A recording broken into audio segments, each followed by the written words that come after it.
하나님 말씀은 신약성경 에베소서 2장 2절과 3절 보도록 합니다. 신약성경 에베소서 2장 2절과 3절 보도록 합니다. 제가 성경 311쪽에 있습니다. 하나님 말씀 받으실 때 자리에서 일어나 주시기 바랍니다. 하나님 말씀 이러합니다. 그때 너희는 그 가운데서 행하여 이 세상 풍조를 따르고 공중의 권세 잡은 자를 따랐으니 곧 지금 불순종의 아들들 가운데서 역사하는 영이라. 전에는 우리도 다 그 가운데서 우리 육체의 욕심을 따라 지내며 육체와 마음에 원하는 것을 하여 다른 이들과 같이 본질상 진노의 자녀이었더니. 아멘.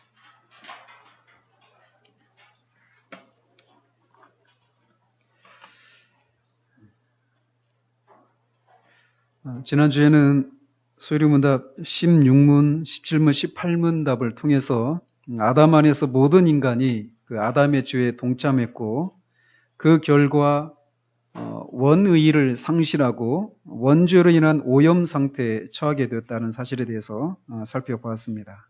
이 죄를 원죄라고 부르는데 그 원죄의 결과 예수 그리스도를 제외한 모든 인간이 하나님을 향해서 영적인 선을 행하거나 자신을 구원하는 데 있어서 영적인 선을 행할 수가 없고 또 자신을 구원하는 데 있어서 전적으로 무능하고 부패한 상태 가운데 이르게 되었다라고 하는 사실을 살펴보았습니다. 정말 저는 오늘 또 우리가 살펴볼 내용이지만 이런 사실들, 우리가 그리스도 밖에 있었을 때의 우리의 상태가 이렇다라고 하는 사실들을 우리가 들을 때 그렇구나. 그냥 나와 상관이 없이 객관적인 그런 지식으로 머무르지 않기를 바랍니다. 정말 이것을 우리가 정말 그렇습니다. 내가 정말 원죄로 내 모든 지적이고 감정과 의지 이 모든 것들이 다 오염되어서 내가 하나님을 향해서 기도하고 예배하고 헌금하고 봉사하고 이런 것을 해도 다 그 원죄로 말미암아 모든 것들이 오염이 되어 있어서 하나님을 위해서 내가 아무것도 할 수가 없고 내가 하나님이 나를 받을 수가 없다라고 하는 그 사실을 정말 인정하게 되는 그런 일들이 정말 있기를 바랍니다. 이거를 인정하는 건 정말 쉬운 일이 아닙니다. 그냥 마음만 먹으면 맞아 하면서 그냥 곧장 다음 단계로 가는 이런 것이 아니에요. 이거는 초자연적인 역사가 일어나야 되는 거예요. 그래서 이런 진리들을 이렇게 듣고 우리가 우리 상태를 정말 깨닫고 정상적인 반응이라면 그렇게 구원을 받아야 되는데 받을 수 없는 우리 자신의 모습을 인해서 마음이 깨뜨려지고 상한 그런 마음의 상태를 가지기 마련이라는 것입니다. 그 마음이 우리를 구원해 주는 건 아니에요. 그러나 구원에 이르는 과정 속에 이것이 분명히 있다라는 것입니다. 자, 오늘은 이어서 19문답을 살펴보도록 합니다.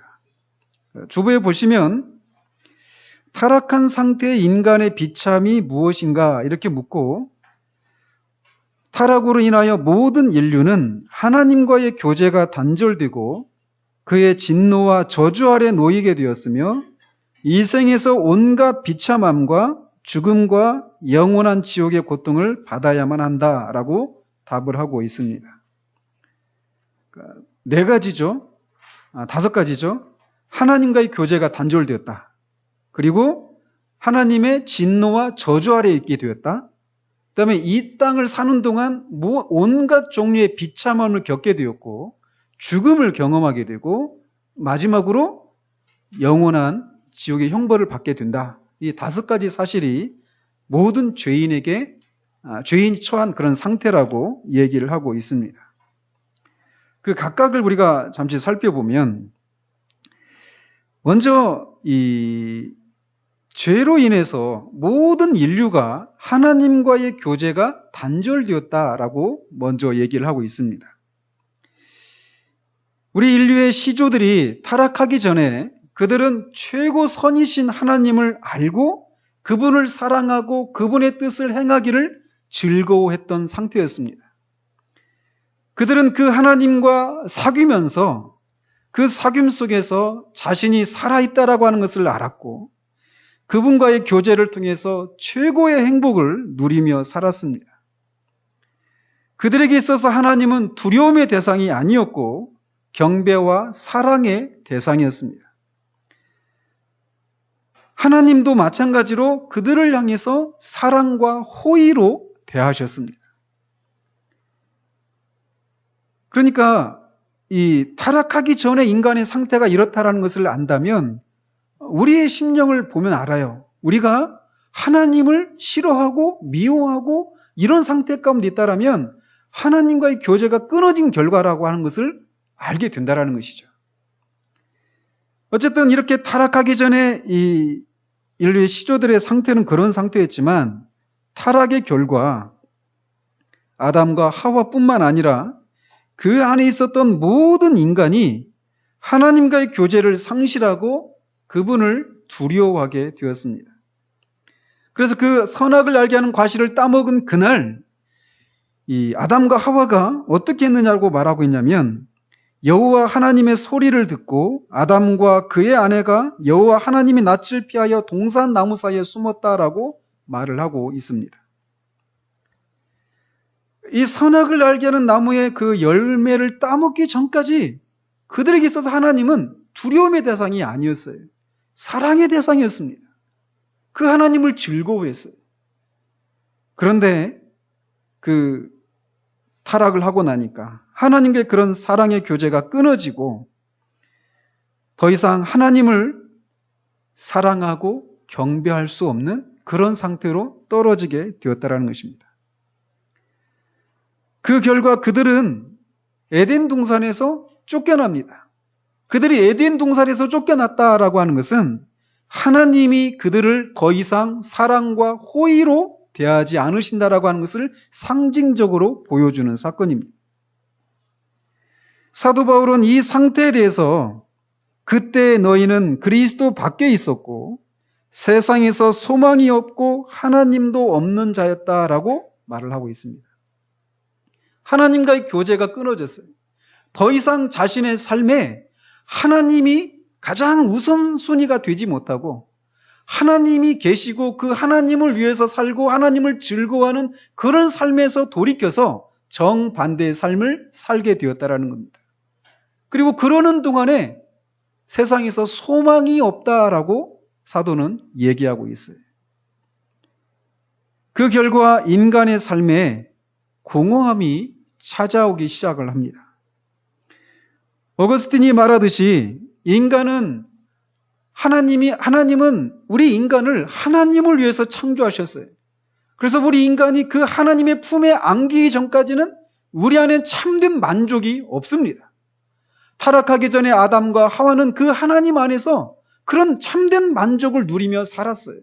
그런데 그 타락의 결과 교제가 끊어지고 나니까 그 하나님과의 교제가 끊어지고 그들에겐 말할 수 없는 공허함과 허무함이 찾아오기 시작을 합니다. 하나님과의 교제를 잃어버린 인간이 그 인간이 가지고 있는 그 영혼은 무한하신 하나님으로만 채워질 수 있고 그 무한하신 하나님과의 안에서만 만족을 누릴 수 있는데 그 하나님을 잃어버리고 하나님과 교제가 끊어지고 나니까 그 무한한 것으로 채워줄 수밖에 없는 그 인간의 위대한 영혼이 이제 무엇을 해도 항상 어떤 허무함과 공허함이 따라오게 되는 삶을 살게 되었다라는 것입니다. 우리가 목마르다고 바닷물을 먹으면 또 다른 목마름을 계속 불러 일으키는 것처럼 하나님과 교제가 끊어진 인간이 이 세상에서 재산을 축적하고 권력을 쥐고 장수를 누리고 건강을 누리고 사람들로부터 명예와 칭찬을 받는 그런 삶을 산다고 하더라도 그 삶의 끝에는 항상 허무함이 찾아오게 되었던 것입니다. 우리 지성이가 어렸을 때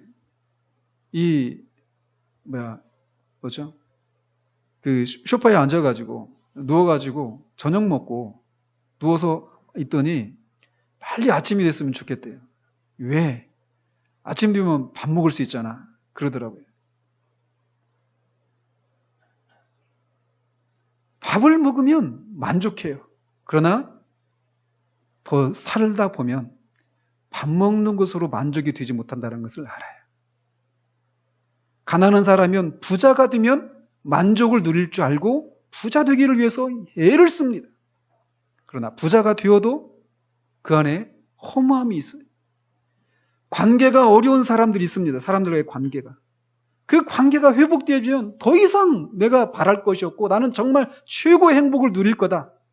관계가 회복되어도 그 안에는 무엇인가 알 수 없는 허무함과 공허함이 찾아온다는 것입니다. 정말 높은 연봉을 받고 정말 모든 사람들이 부러워하는 그런 삶을 성취했다 하더라도 그 안에는 공허함이 찾아오게 되는 거예요. 인간의 그 위대한 영혼은 무한하신 하나님으로만 채워질 때 참된 만족을 누릴 수 있습니다.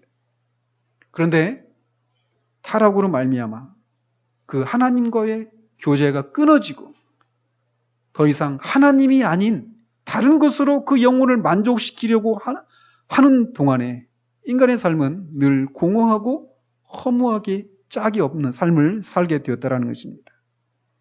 그래서 전도서 기자는 헛되고 헛되며 헛되고 헛되니 모든 것이 헛되도다라고 탄식을 했던 것입니다. 따라서 하나님과의 교제를 상실하는 것은 인간의 최대의 상실인 것입니다. 뿐만 아니라 타락한 인간은 하나님의 진노와 저주 아래 놓이게 되었다라고 말을 합니다. 다른 이들과 같이 본질상 진노의 자녀이었더니 또 갈라디아서 3장 10절에서는 무릇 율법 행위에 속한 자들은 저주 아래 있다라고 말을 합니다. 하나님 그리스도의 은혜로 말미암아 하나님의 은혜로 말미암아 구원에 이른다라고 하는 것을 붙들고 있지 못한 모든 사람들은 다 율법 행위에 속한 자들이라고 말할 수 있습니다. 그들은 다 저주 아래 있다라고 얘기하고 있어요.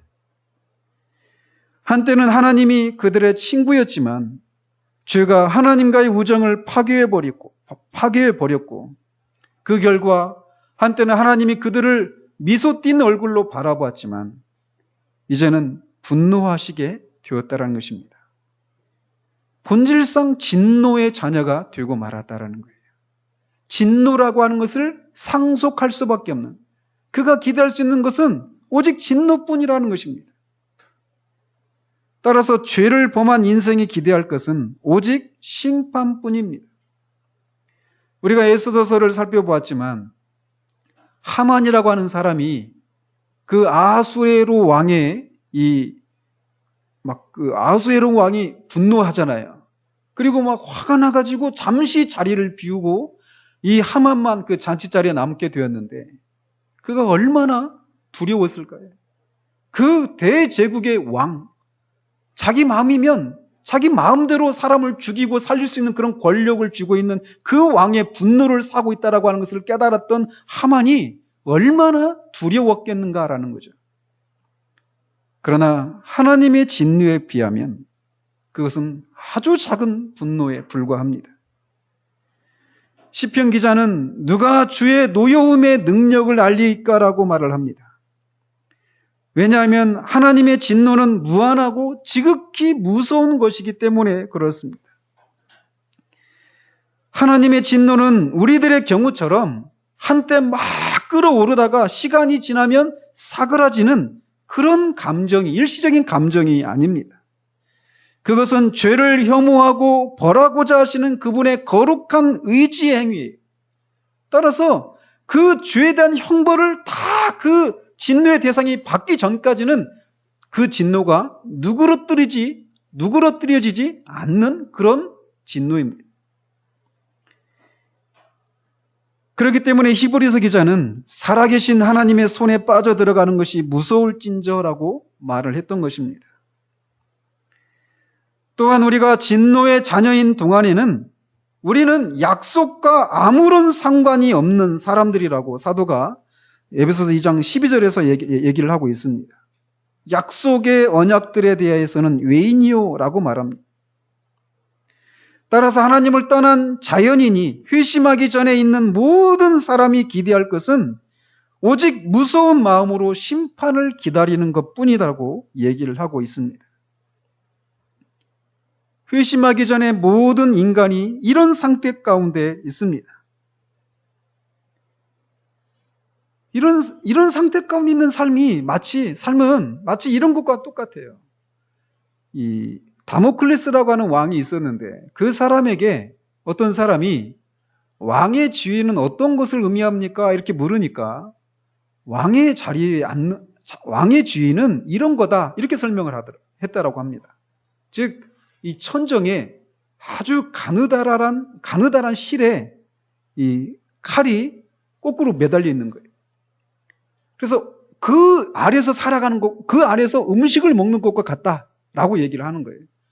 실이 끊어지면 그 순간 칼이 떨어져서 정수리를 찍어서 죽고 말겠죠.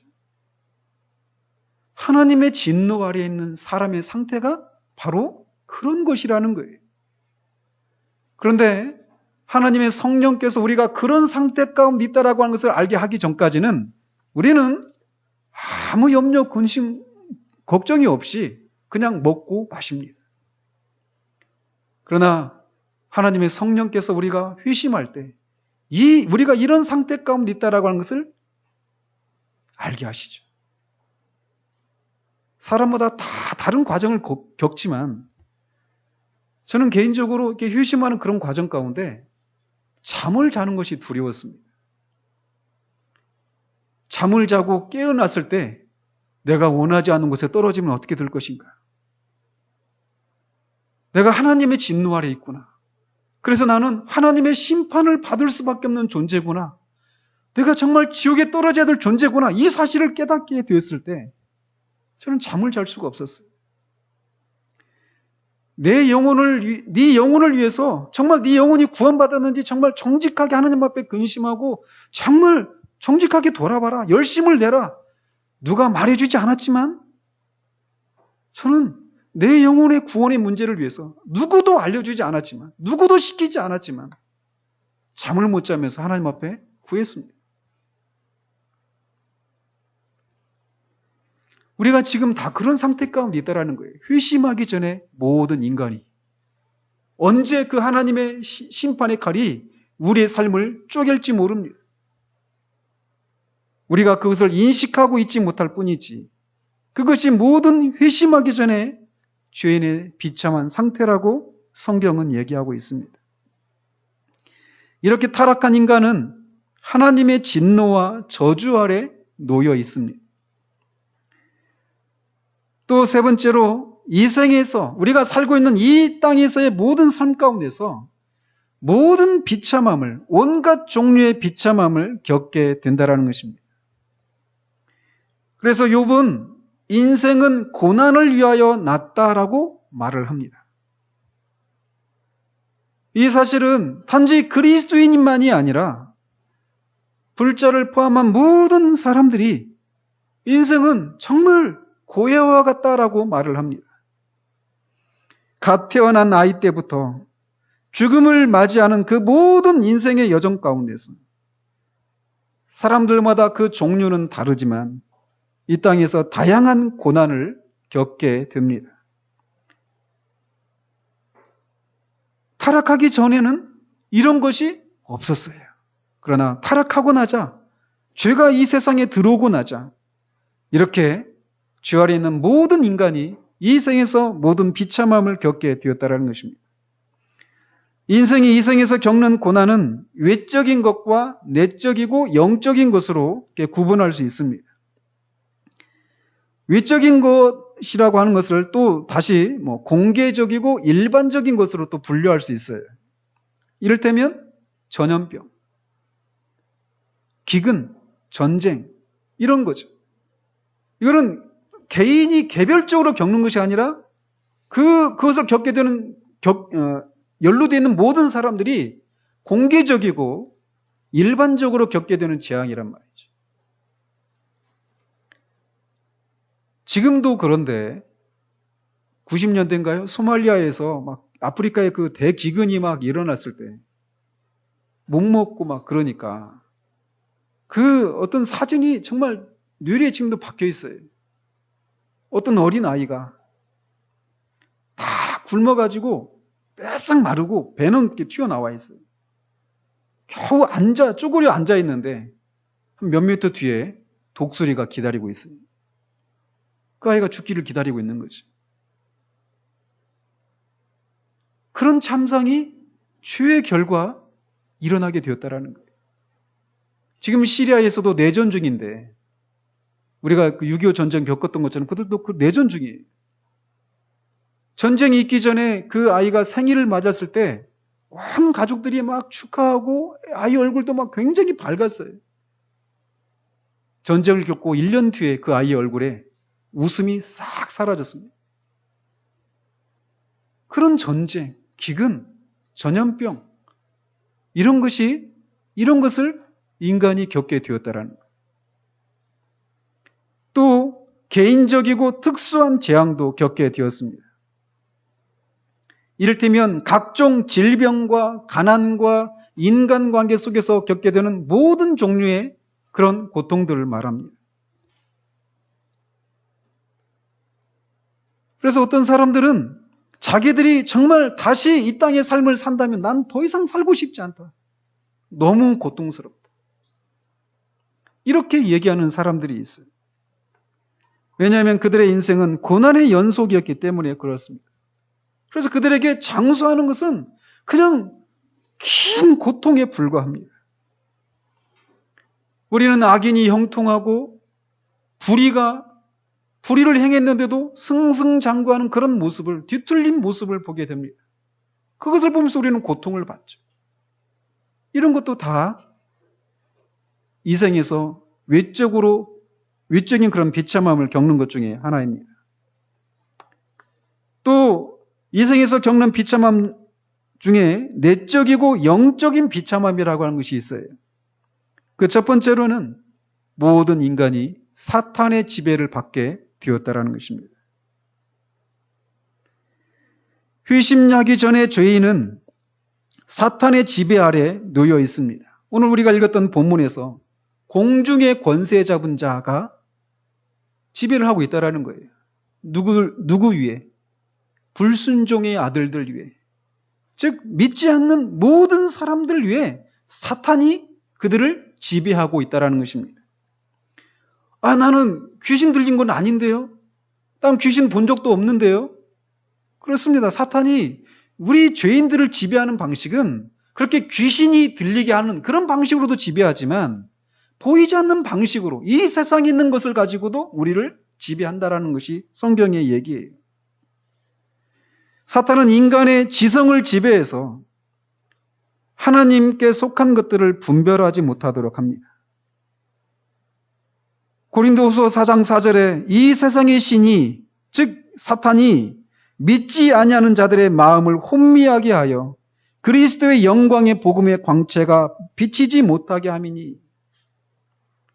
그래서 믿지 않는 사람들의 마음을 혼미하게 하는 거예요. 어리석게 하는 거예요. 분별하지 못하게 하는 거예요. 사탄이. 그래서 그 사탄의 지배에서 벗어날 수 있고 죄에서 벗어날 수 있고 우리가 구원을 받아야 될 사람이라고 하는 것을 말씀을 통해 듣는데도 그것을 어리석은 것으로 생각합니다. 그것이 자신이 똑똑해서 그렇게 생각한다고 생각하는데 그 생각의 배후에 사탄이 있다라고 하는 것이 성경의 얘기예요.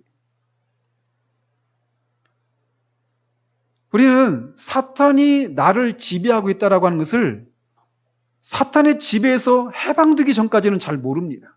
왜냐하면요, 사탄이 우리를 지배하고 있다라고 하는 것을 모르게 우리를 지배하고 있기 때문에 그래요. 사탄의 지배로부터 우리가 벗어나서 구원에 이르게 됐을 때 우리가 내가 사탄의 지배를 받고 있었구나라고 하는 것을 어떻게 아느냐면 사탄이 우리를 대적하는 것을 경험하게 되는 것을 통해서 알게 됩니다. 우리가 사탄의 지배를 받고 있는 동안에는 우리는 사탄의 노예였어요. 사탄이 시키는 대로 합니다. 그 사탄이 우리를 어떻게 시키느냐면요. 이 세상에 2절이 있는 것처럼, 에베소서 2장 2절이 있는 것처럼 세상의 풍조를 조차 살게 하는 거예요. 그래서 세상에서 유행하고 있는 것들을 세상의 가치관을 따라서 살아가도록 우리를 조정하는 거예요. 세상의 가치관 배후에 사탄이 있다라는 것입니다. 그래서 이 세상의 가치관이 무엇입니까? 육신의 정욕, 안목의 정욕, 이생의 자랑이에요. 그래서 육신이 원하는 대로, 내 마음이 원하는 대로 살아가는 거예요. 그것이 내가 살고 있다 생각하는데 그 뒤에 사탄이 있다라는 것입니다.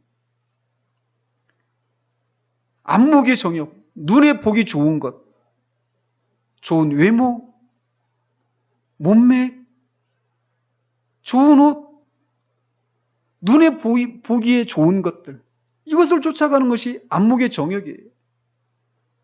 원래 인간이 그렇지요. 맞습니다. 사탄의 지배를 받고 있기 때문에 그렇다라는 거예요. 이생의 자랑을 쫓으면서 살아갑니다. 내가 얼마나 좋은 대학을 갔는지, 내가 얼마나 좋은 직장을 잡고, 내가 얼마나 좋은 집에 살고, 얼마나 좋은 차를 타고, 얼마나 많은 소득을 올리며 살고 있는지, 내가 얼마나 유명한 사람을 알고 있는지, 내가 얼마나 높은 지위에 올라 있는지, 온통 그렇습니다. 내 자식이 얼마나 잘난 자식인지, 내 부모가 얼마나 잘난 부모인지. 세상의 가치관이 그런 거예요. 그래서 그것을 성취하면 우쭐대고 없으면 기죽습니다. 그게 이생의 자랑이에요. 근데 사람이면 다 그렇게 사는 거죠. 근데 성경은 그 배후에 사탄이 있다라고 말을 하는 거예요. 근데 이게 모든 사람이 다 그렇게 살아가거든요. 그 속에 있으니까 모르는 거예요. 근데 육신의 정욕이 아니라, 안목의 정욕이 아니라, 이생의 자랑이 아니라 하나님 나라의 가치관을 가지고 살아가게 되면 이제 대적을 합니다. 사탄이 우리를 대적할 때 또 귀신이 나타나가지고 우리를 대적하는 것으로 생각하시면 안 돼요. 사탄은 이 세계, 물질 세계를 사용해서 우리를 대적하는 거예요. 영적인 세계를 가지고도 하지만. 그래서 우리가 그런 세상의 흐름과 반대되는 삶을 살기 시작하면 세상이 우리를 공격하기 시작합니다. 그때 우리는 알게 돼요. 내가 사탄의 지배를 받고 있었구나.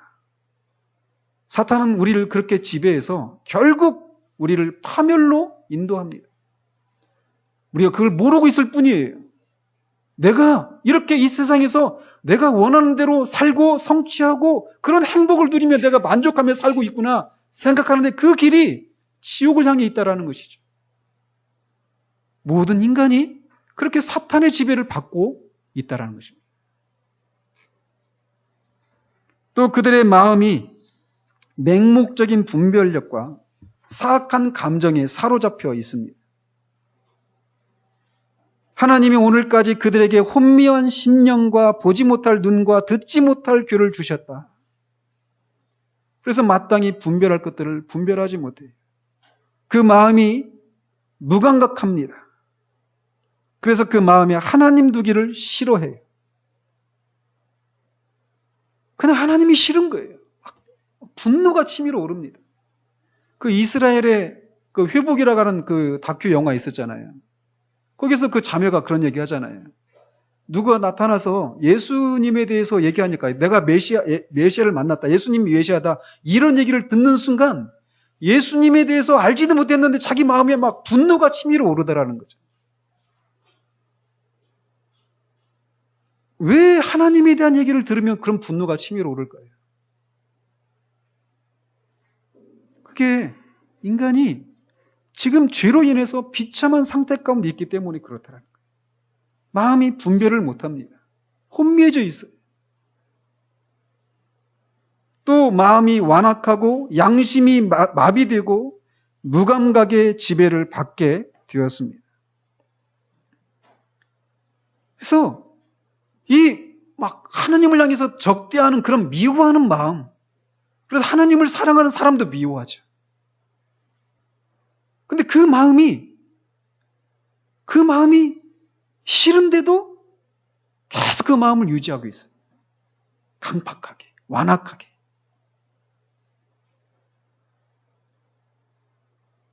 또 비열한 행위의 지배를 받게 되었습니다.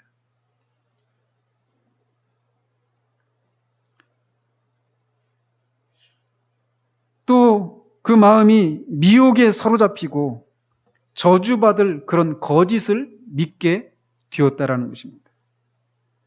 그래서 얼마나 많은 사람들이 이단에 빠지고 오직 유일한 생명의 길은 예수 그리스도를 믿는 이 길에서 이 길이 아닌 다른 길로 가고 있는가라는 거예요. 그 배후에 그들이 지식이 부족해서가 아니라 그들이 이렇게 죄로 인해서 그런 결과가 그들에게 이르게 되었다라는 것입니다. 그리고 또 마음의 고통과 극심한 공포와 두려움, 그런 것에 시달리게 되었다라는 것입니다. 그래서 그들에게 기다리고 있는 것은 오직 무서운 마음으로 심판을 기다리는 것과 대적하는 자를 태울 맹렬한 불만 있게 되었다라는 거예요. 정말 슬픈 것은 이런 얘기를 들어도 결코 마음이 두려움을 갖지 못한다는 거예요. 지옥이 어디 있어?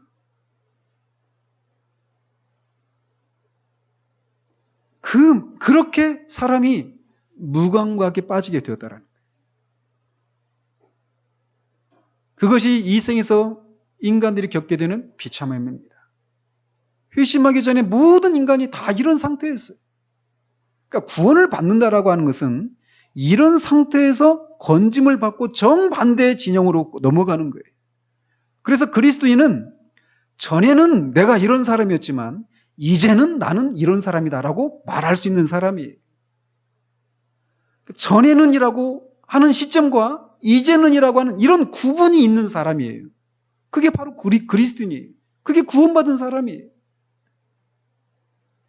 타락한 인간은 이렇게 이 생에서 외적이고 내적이고 영적인 그런 비참함에 빠지게 되었다라고 말합니다. 그리고 또 이 생에서 겪는 마지막 비참함이 있는데 그것은 바로 사망입니다. 죽음이. 한 번 죽는 것은 사람에게 정하신 것이다 라고 말합니다. 이와 같이 모든 사람이 죄를 지었으므로 사망이 모든 사람에게 이르렀느니라. 사망은 인류 최대의 원수입니다. 그래서 모든 사람들이 이 죽음을 피할 수 있는 길이 무엇이 있을까? 진시황이라고 하는 사람이 불로초를 찾았던 것처럼 어떻게 하면 이 죽음을 나로부터 멀어지게 할까? 이 죽음에서 벗어날 수 있을까? 몸부림을 쳤지만 죽음은 결코 한 사람도 놓치지 않았습니다.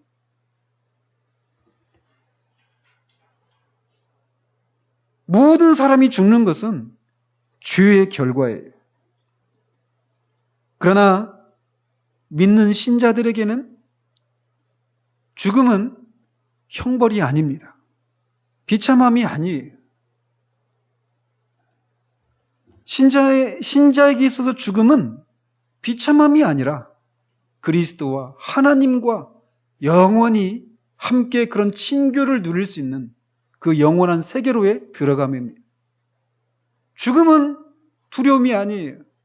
그러나 회심하기 전에 모든 인간은 일생에 죽기를 두려워하면서 종로로 타고 있다라고 성경은 말하고 있습니다.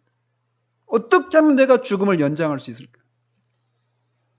조금만 아프면 죽음의 공포에 시달립니다. 내 안에 어떤 질병이 있는 것 같으면 죽음의 공포에 시달려요. 그러나 신자들은 그렇지 않습니다. 죽음은 영광으로 들어가는 문입니다.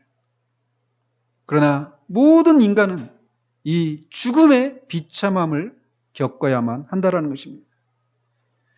그러나 죄로 인해서 인간이 겪어야 될 비참함은 이 땅에서의 삶으로 죽음으로 끝내는 것이 아니라고 하는 것이 성경의 얘기입니다. 타락한 인생은 이 생이 아닌 저 세상에서, 다음 세상에서도 형벌을 받게 되어 있다는 거예요. 바로 지옥의 영원한 형벌입니다. 이것을 계시록에서는 둘째 사망이라고 말을 하죠. 나중에 이제 28문 또 84문에서도 지옥에 대한 얘기를 다룰 거예요, 뒤에서. 그래서 더 상세하게 하겠지만, 간단하게만 말씀을 드리면, 이 지옥의 고통은 크게 두 가지로 이루어져 있습니다. 하나는 상실의 고통이에요. 또 하나는 이 감각의 고통입니다. 영혼과 육체가 겪게 되는 감각의 고통. 상실의 형벌이 무엇이냐면, 그들이 지옥에서 받는 상실의 형벌은 하나님의 존전에서, 하나님의 면전에서 추방당하는 거예요. 그리고 천국에서 배척을 받는 것입니다. 성도들은 천국에서 기쁨과 행복을 영원히 만끽하며 누리게 될 것이지만, 이 지옥에서 형벌을 받는 자들은 주님이 말씀하신 것처럼 너희 저주받은 자들아 나를 떠나가라 라고 하는 말을 들어야만 합니다.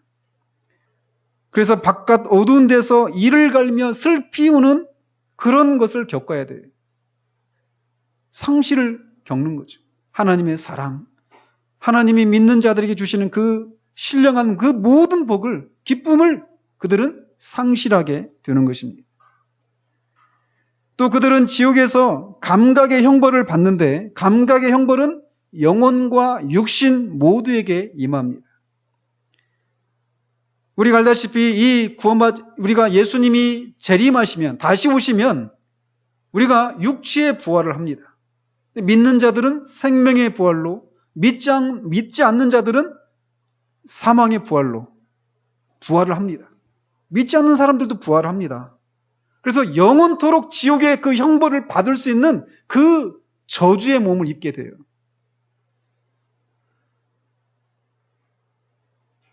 그래서 그들의 영혼은 그 지옥에서 한순간도 끊이지 않는 공포와 고뇌로 고통을 받게 됩니다. 하나님의 공의의 채찍을 그들은 받고, 그들의 양심은 끊임없이 두려움 가운데, 공포 가운데 있게 된다라는 것이에요. 그들의 양심은 그 지옥에서 끊임없이 고통에 시달립니다. 여기에 같이 예배를 드리고 있는 우리들 중에도 만약 주님을 자신의 주님으로, 구주로 영접하지 못하고 그냥 죽는다면 이 형벌을 받게 되는 거예요. 그러면서 양심이 고통을 받는 거예요. 내가 그때 그 키 작은 목사가 전했던 복음을 받아들일 걸. 그걸 하지 않은 것을 후회하는 거예요.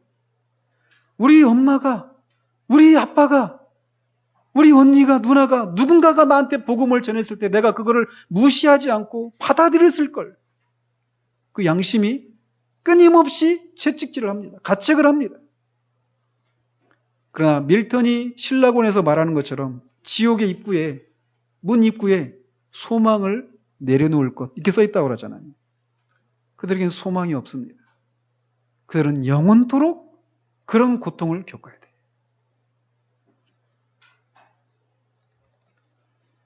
그들의 육체도, 영혼만이 아니라 육체도 그런 극악한 고통을 영원토록 받아야 합니다. 그래서 그들이 죽기를 원해요. 그렇지만 죽음이 그들을 피한다라고 성경이 얘기하고 있습니다. 하나님의 성령께서 우리 중에 아직 정말 회심하지 못한 영혼들의 눈을 열어주셔서 우리가 지옥에서 받아야 될 이 고통이 얼마나 끔찍한 것인지를 아는 은혜를 허락해 주시기를 바랍니다. 우리가 그 고통을 조금이라도 본다면 우리는 결코 아니란 모습으로 이 세상을 살아갈 수가 없어요.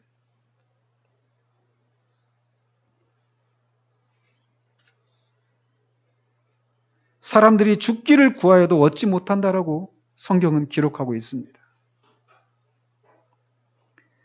그 지옥의 고통은 결코 쉼이 없습니다.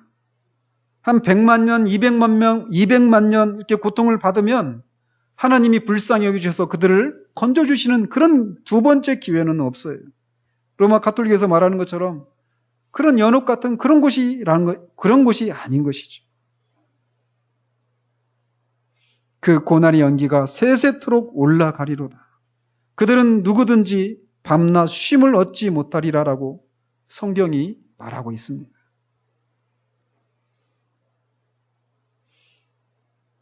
회심하기 전에 모든 인간이 이런 비참함 가운데 있습니다. 그들은 하나님과의 관계를 잃어버렸습니다. 그들은 잃어버린 자들이에요. 그들의 삶은 공허하고 아무런 소망이 없습니다. 그들은 이 생에서 모든 비참함을 맛보아야 하고 사탄의 지배를 받으며 외적이고 내적인 모든 종류의 비참함 가운데 처해 있다라는 것입니다. 죽기를 무서워함으로 한평생 매어 종로로 타고 있습니다. 어떻게 하든지 죽음을 미루려고 합니다. 인생의 모든 행복이 죽음으로 인해서 마쳐야 한다는 두려움이 일생을 따라 다닌다라는 거죠. 그렇게 일생을 살다가 죽음으로 모든 고통이 끝나는 것이 아니라 영원토록 지옥의 형벌을 받아야 합니다. 이것이 죄의 비참함에 빠진 모든 인간의 실상입니다. 더욱 비참한 것은 그런 영원한 고통을 받으면서도 마음이 혼미해져 있다는 것입니다. 그래서 구원에 이르기를 소원하지도 않을 뿐만 아니라 하나님을 미워하고 영적인 것들을 무시하고 어리석은 것이라고, 그런 것들에 시간을 쓰는 것은 참으로 어리석은 것이라고 조롱합니다. 이것이 바로 회심하기 전에 저와 여러분의 상태였습니다. 이런 우리가 무슨 소망을 품을 수 있겠습니까?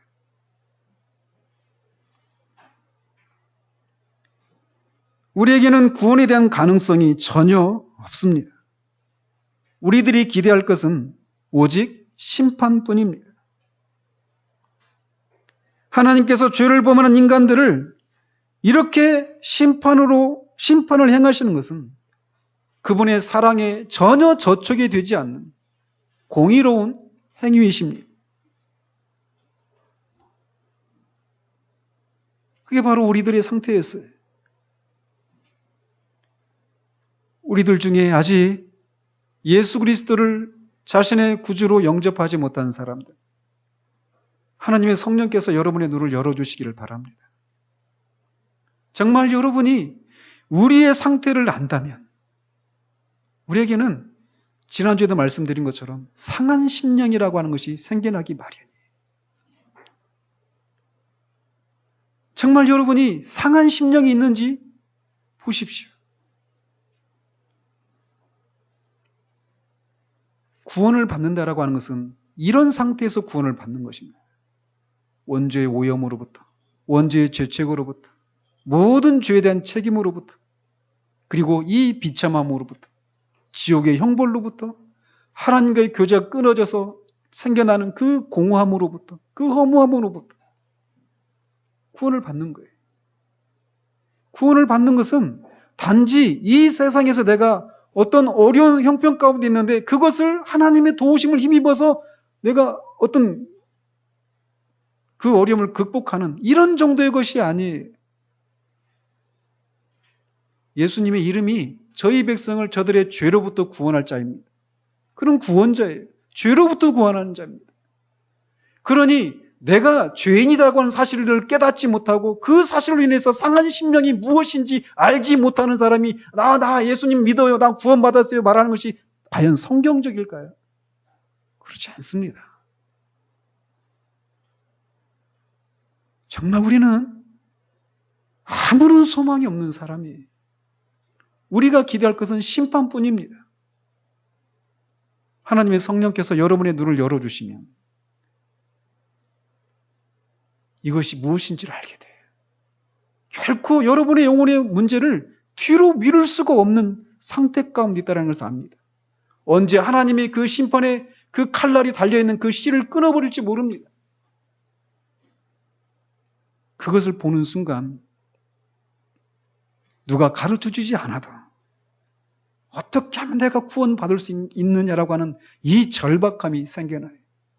구원받기를 원하지만 구원에 이룰 수 없는 자신의 그 아무런 소망이 없는 자신의 처지를 인해서 상한 심령이 생겨나게 되는 거예요.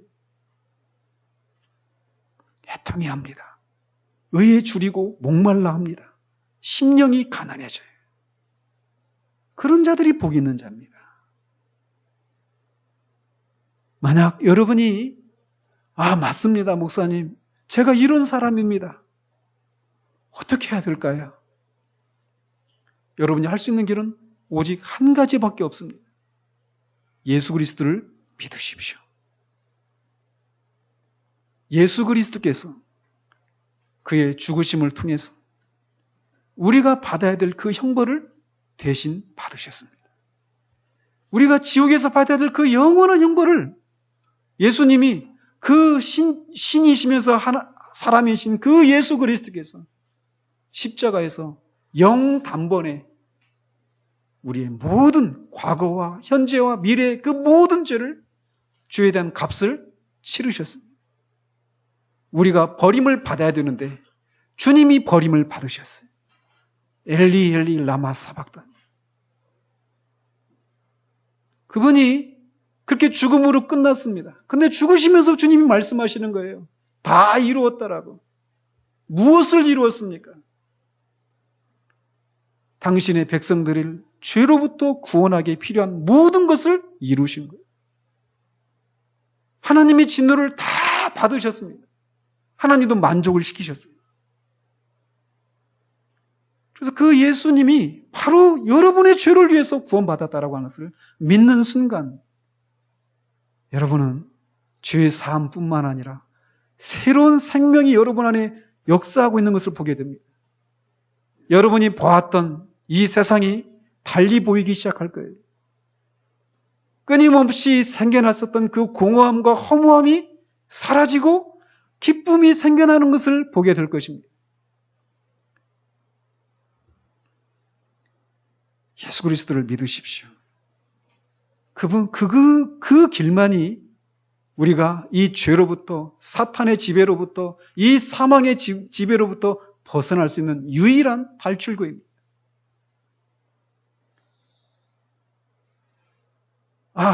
여러분들 중에 이런 분이 계실 수도 있어요. 나는 예수님 믿습니다.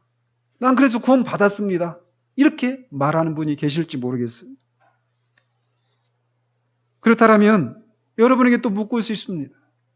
여러분이 예수 그리스도를 믿는 것으로 말미암은 그 구원의 실제가 여러분 안에 있습니까?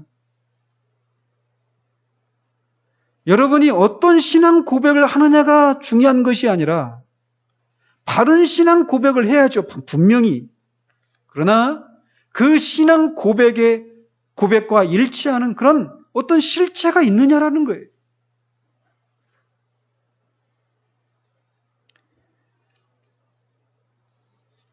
구원의 열매가 있느냐라는 것입니다. 하나님과의 관계를 회복하셨습니까? 그래서 예전에는 하나님께 사로잡히고 하나님과 관계를 맺는 것이 부담이고 때로는 두려움이었고 어떤 때는 막 싫은, 정말 지독히도 싫은, 이를 부득부득 가는 그런 마음의 상태였는데 하나님이 여러분에게 사랑의 대상으로 바뀌셨습니까? 하나님을 사랑하시느냐라는 거예요. 예배에 대한 여러분의 태도는 어떻습니까? 하나님을 더 알고 싶어하는 마음이 여러분 가운데 일어납니까?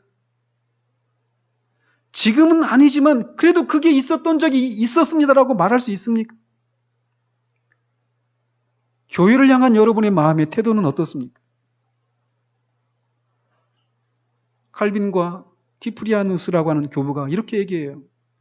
교회를 어머니와 같이 사랑하지 못하는 사람은 하나님을 아버지라 부를 자격이 없다. 하나님을 사랑하십니까? 묻고 싶습니다. 교회를 사랑하시느냐고. 형제를 사랑하십니까? 나만큼 사랑하는 사람이 없습니다. 이렇게 생각하고 있는 사람이 있다면 여러분은 죄송한 말씀이지만 여러분은 구원받은 사람이 아니에요.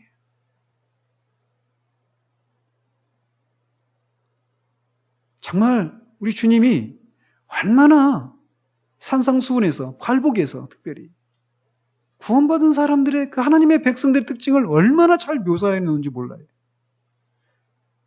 하나님을 사랑하십니까? 형제를 사랑하십니까? 교회를 사랑하십니까? 이렇게 얘기하면 어떤 사람들은 아이고 나만큼만 하라고 그래요. 그런 마음이 그런 생각을 갖는 사람이 있어요. 내가 교회를 위해서 얼마나 헌금하고 얼마나 봉사했는데요. 내가 그 형제를 어떤 그 집사님을 어떤 가족들을 위해서 얼마나 그들에게 구제하고 얼마나 그들을 위해서 기도했는데요. 내가 예배도 빠지지 않고 새벽기도도 안 빠지고 성경도 날마다 읽고 얼마나 열심을 냈는데요. 그런데요, 우리 주님이 애통하는 자가 복이 있다고 말해요.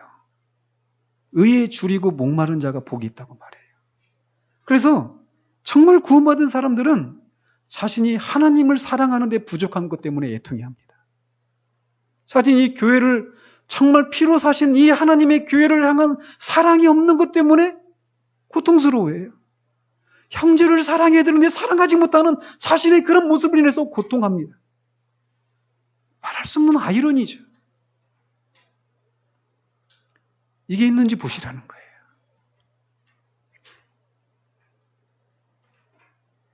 구원받은 사람은 사탄의 노예에서 하나님의 노예가 된 사람입니다. 물론 사랑의 노예죠. 하나님이 여러분에게 어떤 분이신지 정말 여러분 자신에게 묻고 여러분이 스스로 한번 대답해 보십시오.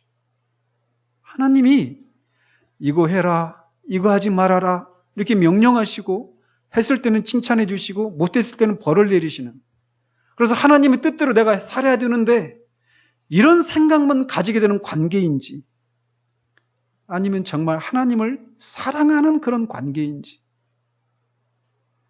하나님을 사랑하는 자는 그의 계명을 지킵니다.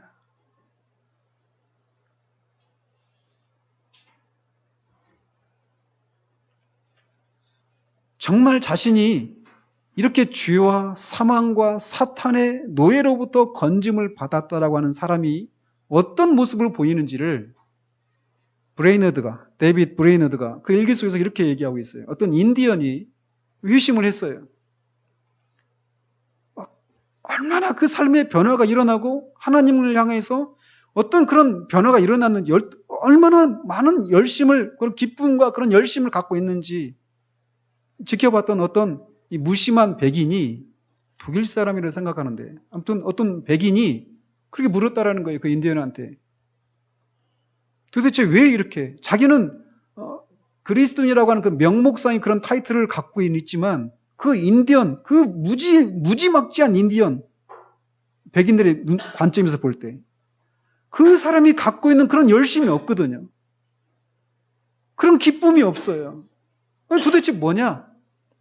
물어보니까 인디언이 아무 말도 안 하고 주변에 있는 나뭇가지와 이 낙엽들을 가지고 둥그렇게 이렇게 울타리를 이렇게 만들어 놓고 그 안에다가 벌레를 하나 중앙에다 놨대. 그리고는 둘러쌌던 그 나뭇잎에다가 불을 붙였답니다. 막 불이 타오르죠. 이 벌레가 막 이쪽으로 가려니까 불이 뜨거워요. 아무리 사방으로 도망가려고 해도 사방에 불이 붙어 있으니까 도망갈 데가 없는 거예요. 점점 막 몸이 막 오그라듭니다. 그때 딱 건져주는 거예요. 제가 이랬습니다. 자기가 그런 상태에서 구원받았다라는 거예요. 사랑하는 성도 여러분, 우리는 다 그런 상태에서 구원받은 사람이에요. 우리 안에 무엇이 있어서요? 아닙니다. 지난주, 이번주 살펴본 것처럼 우리에게는 하나님이 사랑할 만한 것이 아무것도 없어요. 하나님 우리를 사랑하고 우리를 구원해 주셔야 될 만한 그 무엇이 아무것도 없다라는 거예요. 우리는 아무것도 아닙니다. 우리는 흙이에요. nothing이에요. 아무것도 아닙니다. 오히려 하나님을 대적하고 하나님 앞에 비열한 삶을 살았던 그런 사람들이었어요. 원수였습니다. 그 하나님이 우리를 오직 은혜로 우리를 구원해 주신 거예요. 이것을 안다면 우리의 삶은 달라집니다. 그래서 전에는 내가 이랬지만 이제는 나는 이렇습니다라고 말할 수 있는 그 분명한 구분이 있어요. 이미 구원을 받았다면 다시금 우리가 가던 길을 멈추고 서서 우리가 어디에서 구원을 받았는지를 되돌아보십시오. 그 은혜로 구원받은 죄인이라고 하는 그 찬송가 가사에 나오는 것처럼 정말 내가 어디에서 부름을 받았는지 안다면 오직 은혜로 구원받았다는 것을 고백하게 되게 됩니다. 오후 예배에서 살펴보고 있는 것처럼 은혜는 우리로 하여금 죄를 이기고 세상을 이기고 하나님의 뜻대로 살게 만드는 힘을 제공합니다.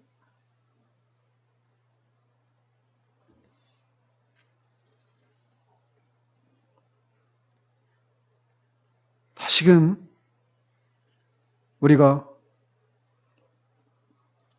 어떤 자리에서 이 자리로 부름을 받았는지를 되새기고 그 은혜에 합당한 그런 삶을 살아가는 우리 모두 되어지기를 우리 주님의 이름으로 축원드립니다.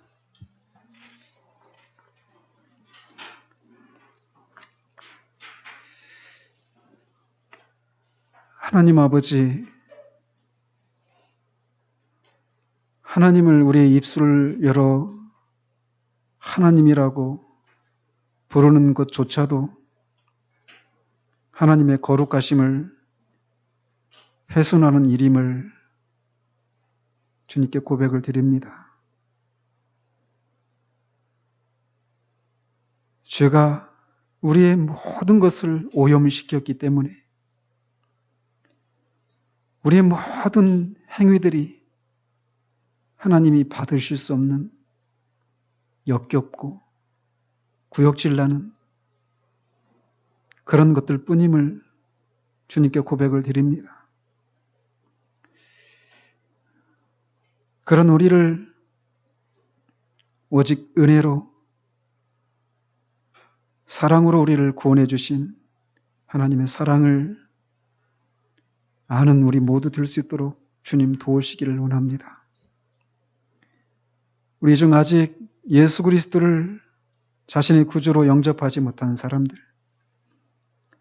결국 그들이 죄로 인해서 어떤 비참한 상태 가운데 있는지를 머리로만 피상적으로만 알기에 그렇게 아니한 상태 가운데 있는 줄 압니다.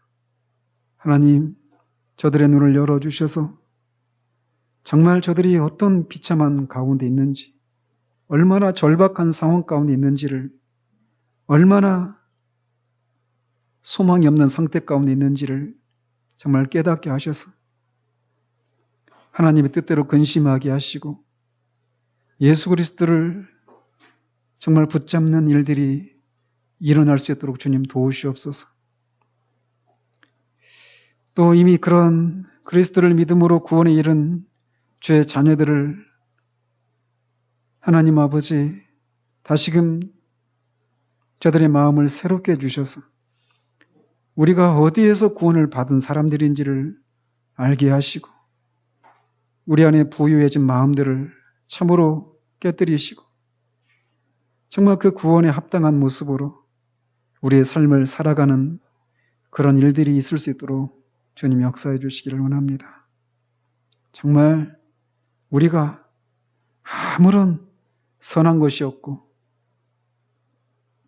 정말 무가치하기 짝이 없는 벌레와도 같은 그런 우리를 그리스도를 통해서 하나님을 알게 하시고 새 생명 주시고 새 소망을 주시고 새 능력을 주셔서 우리로 하여금 살게 하신 이 삶을 참으로 만끽하며 살아드림으로 그 하나님이 하신 일들이 얼마나 크고 영광스러우며 자비로우며 은혜로운지를 증거하는 삶을 살아가는 우리 모두 될 수 있도록 주님 붙들어 주시기를 원합니다.